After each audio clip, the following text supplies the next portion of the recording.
For patients with Alzheimer's disease and their caretakers, one of the most difficult aspects to deal with is the agitation that can occur. Faith Mays Weaver cares for her mother, Wirelina. She's had a few signs of agitation and irritability, and we have tried some of the medications.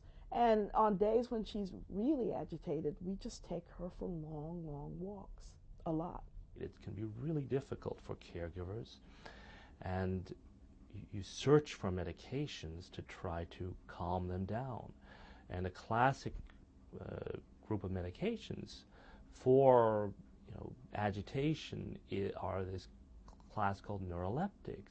But now a report by British Alzheimer's researchers has found that those neuroleptics, antipsychotic medications which act as sedatives, are causing many Alzheimer's patients to die earlier. These are drugs like Haldol, Risperidol, and chlorpromazine. Overall, the patients prescribed neuroleptics were twice as likely to die as those not on them, on average 6 months earlier.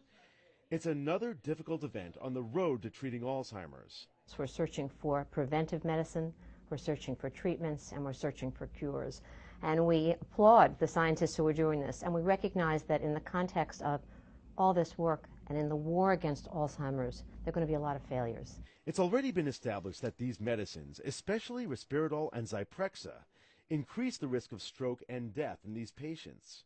In my practice, because of these reports the last few years of the potential detrimental effects of neuroleptics and sedatives, I've really cut back, and I'm very careful when I give them. So I give them to very few patients. The problem is, what are the other options? Frustration for Faith. On my worst days, I really do wish there were a magic pill to make things better. But I just take a lot of deep breaths and say, we'll get through this, we'll get through this. This is part of the disease. I'm Dr. Mike Rosen.